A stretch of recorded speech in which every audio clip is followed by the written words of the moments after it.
Alright everyone, let's do an out-of-box review. Something I do a lot of lately. I am building a few models here and there. I have been working on something, and there's a preview of what I'm working on. That is not a Gundam kit. Anyhow, let's talk about this one. I didn't even know these existed until I went on vacation in January and December. Stopped in a hobby shop in Denver, Colorado, and found Optimus Prime. That kit's upstairs. I'm going to review that one in a little bit. I found this one today here in town. I'm small town Texas, so really surprising to find it. My Barnes & Noble has kind of replaced the local hobby shop, which is weird. But they're selling a lot of Bandai kits, so I don't blame them. We do have a Hobby Lobby and a Michaels here, but I actually think Barnes & Noble is selling more Bandai kits than Hobby Lobby is. Anyhow, we found this. This is not a Bandai kit. This is made by Flame. Okay? And it's an authentic Transformers kit. Now, we are going to hear the cats complaining quite a bit because their food dish is empty. Second, I'm not in the hobby room. The hobby room is a disaster. So I've been working down here. This is my office. It's downstairs. The hobby room's upstairs. I'm going to do a channel update really soon and walk you through the hobby room, and you will see it. Anyhow, let's open the box and see what we find. Okay, this is Starscream. One of the Decepticons. There's a couple others I'd prefer to have instead of Starscream. But Starscream, you know, he was one of the kind of more sane than Megatron in a lot of ways, but always trying to undermine Megatron. Okay? Now, I have some of the Generation 1 Transformer kits. I don't have Optimus Prime. I don't have Starscream. I do have the Optimus Prime, I think, 25th anniversary that was mainly metal, but most of my Generation 1s are Dinobots and stuff like that. So anyhow, here's the directions. Let's open them up. Let's see what they look like. There's going to be glare because the light is right up here shining down. It reflects up to the camera. I need to move the light and the camera setup around, but I can't do that up here. I'm going to work on doing a new lighting station upstairs so I can do this stuff upstairs. Let's open this up and we can take a look at the directions. Now, I've already looked through the Optimus Prime kit, and I'm going to make some comments based off that one as we do this. First off, the directions mimic Bandai an awful lot because they're trying to be like Bandai. I get it. It's not bad to match, like someone who does a good job of making their model kits. That's not a bad thing at all. I'm sure most of you saw that gold metal stickers, gold foil stickers. I don't like stickers. I'd rather have decals for this. The red metallic might be good on Starscream. The white could have been just white. I'd rather have had decals for the Decepticon symbols. I can print my own decals. If that's going on dark, the metal foil stickers might be better. If it's going on white, you can print your own decals and it'll show up really well. Either that or I can print on white paper and cut them out, which would be kind of difficult. But a lot of this, I could make decals for. Now, looking at the parts layout, we got our sprue map up here. We're going to look at the sprue in a minute. And we have the directions laid out here, and you will notice that it is very similar to how Bandai kits go together. If you've built any of the Star Wars figure kits or any of the Gundam kits, they all go together pretty similarly. Bandai always starts with the head, then does the arms, the legs, and the torso. They're doing it backwards. They're starting with the torso. Okay? Then they're doing the arms, the legs, and I bet the head is on the back page.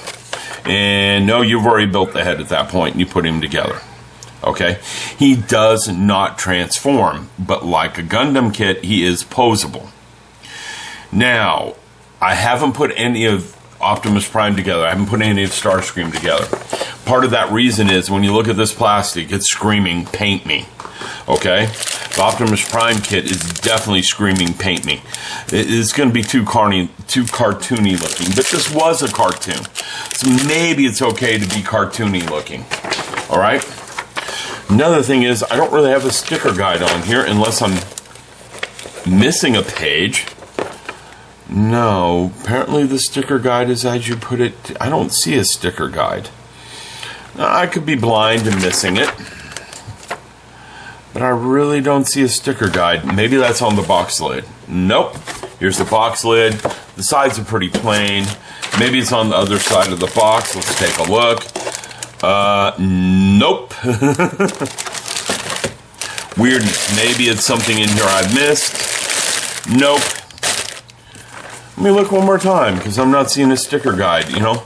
You would expect to have a sticker guide at least.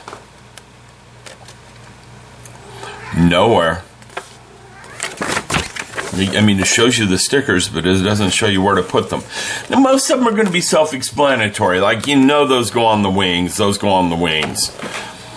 And those probably go on the wings. So, oh, it does show them. See, it shows the spot for the sticker right there. So it does show where they go. I guess you're going to have to read it carefully. And it'll show you where the stickers go as you put it on. Now, since that's going on gray, you probably could print your own decals and do that one. It wouldn't be hard to come up with the decals. All right, let's look at the parts. Again, this is pretty cartoony.